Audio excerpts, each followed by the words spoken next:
Nature Maine, Chapter 10, Part 3. The 18th of April. By afternoon, the sergeants were going about the town, rounding up the grenadier and light infantry companies, telling them in whispers to report at moonrise at the bottom of the common, equipped for an expedition. The sergeants would tap their red noses with their fingers and bid the men be whist. But it was common knowledge in the barracks where the men were sleeping and on the streets that 700 men would march that night. This very night, come darkness, the men would move. But in what direction? And who would be in charge of the expedition?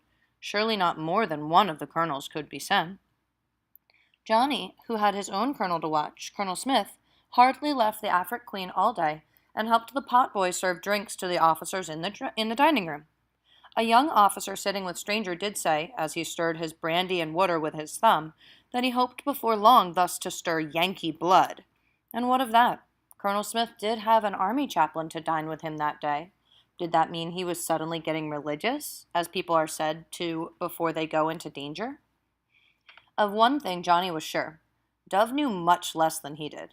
Dove was so thick-witted, he had no idea anything unusual was afoot or was going on.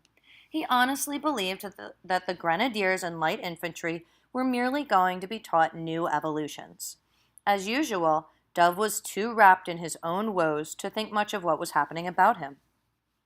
By 5, Johnny thought he would leave the Queen and report to Paul Revere that he had discovered nothing new.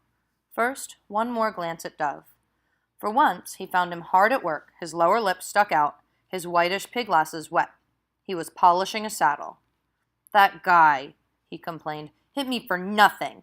He said I was to get to work on his campaign saddle." "Who's he?" "Colonel Smith, of course." "Did you do as he told you?" "I tried. I didn't know he had 2 saddles, so I went to work on the usual one.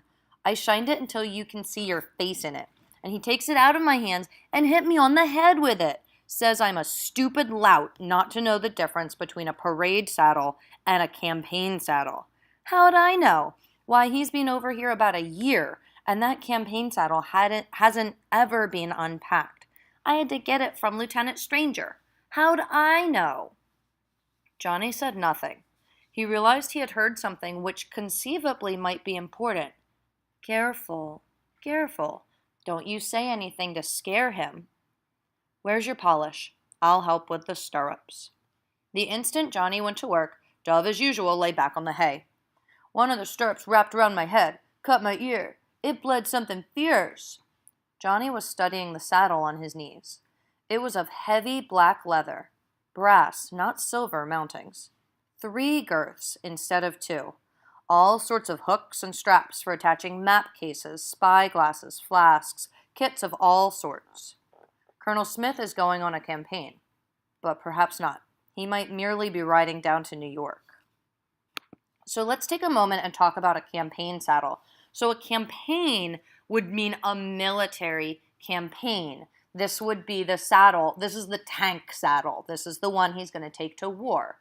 It would also be more comfortable for a long ride.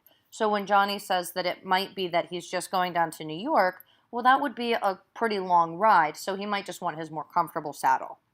But in the description, it says that the saddle is made of heavy black leather, brass, not silver mountings, and brass would be a stronger metal than silver. Silver would be very attractive, but brass is stronger. With 3 girths instead of 2. This is a tougher saddle than usual, with an extra attachment or a girth around the horse's belly. So instead of having just one strap here at the belly and one strap up closer to the head, he's going to have a closer strap here, a middle strap, and a 3rd strap to really keep it attached thoroughly. Colonel Smith was going on a campaign, but perhaps not. He might merely be riding down to New York. He leaned back on his heels. "Say, what if you and I took time out to eat supper? The Queen's cook has promised me a good dinner because I helped them at table this afternoon. Roast goose. I'll fix it so you can get in on it too." "Oh, for goodness sake, no." "It's past 5 o'clock. Colonel can't be going anywhere tonight."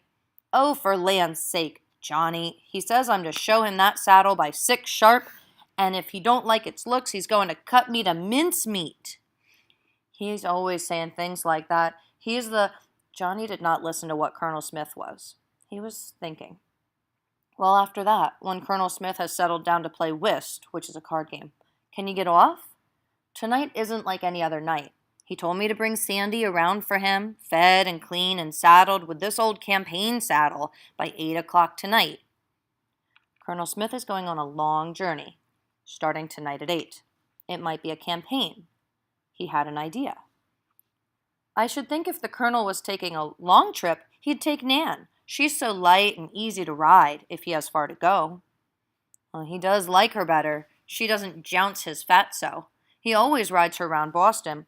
But only yesterday he had Lieutenant Stranger take her over to the common when the men were drilling. Stranger says she still is squirmy when she hears drums and shooting. I heard him say so. Oh, drums and shooting. Remember, Sandy is the horse that is good for being in war. She is battle trained. Oh, drums and shooting. This was not to be a peaceful ride to, say, New York. His cloth whipped over the black saddle leather. He spat on it and rubbed even harder. The one thing he must not say was the wrong thing. Nothing was better than the wrong thing. So for a while, he said nothing. Sandy's good as gold, but he's an old horse and a little stiff. His front left leg won't last forever. Colonel Smith didn't say he was going off on him forever. This did not help much, but Dove went on. He and the horse doctor and Lieutenant Stranger were all looking at him just this morning. The horse doctor said old Sandy could do 30 miles easy, and Stranger said no, he wouldn't swear you could get Nan on and off a boat without her fussing. Oh, so the campaign would start around 8 that night. The Colonel's horse would be put on and off a boat. There would be a risk of at least drums and shooting. They were not going farther than 30 miles. Wow, Johnny has just gotten a lot of information from Dove being garrulous. Those men who thought the target of the expedition was going to be Lexington and Concord were right, and it would be Colonel Smith who would go in command. All Johnny's hidden excitement went into his polishing. The brass mountings turned to gold, the black leather to satin. This is some figurative language. The brass mountings didn't literally turn to gold. I think you can infer how they appear. There, you take that in and show your colonel. But he would wait one moment more. Dove might have something more to say when he came back after he had seen the colonel. Johnny went into Goblin's stall, but the horse pretended not to know him and put his ears back and nipped at him, nipped its bite. Sandy next. The big yellow horse carefully moved over to give him room in the stall, nickered a little. Nickering is a horse sound, like yay. He fondled the broad, white-striped face, pulled gently at the ears, little furry ears, lost in mane like a pony's. He's just being sweet to this horse. I guess, Johnny says, it looks like you'll be seeing that Rab before I do. Maybe Lexington. You tell that Rab he'd best look sharp. Take good care of himself. Tell that Rab, oh, anything. Dove came back in a jubilee. Colonel says I've done a fine job, and so quick he's going to give me tomorrow as a holiday. He's going to have a day off. He don't expect to get back before night. Certainly, this campaign was going to be a short one, if everything went as the British expected.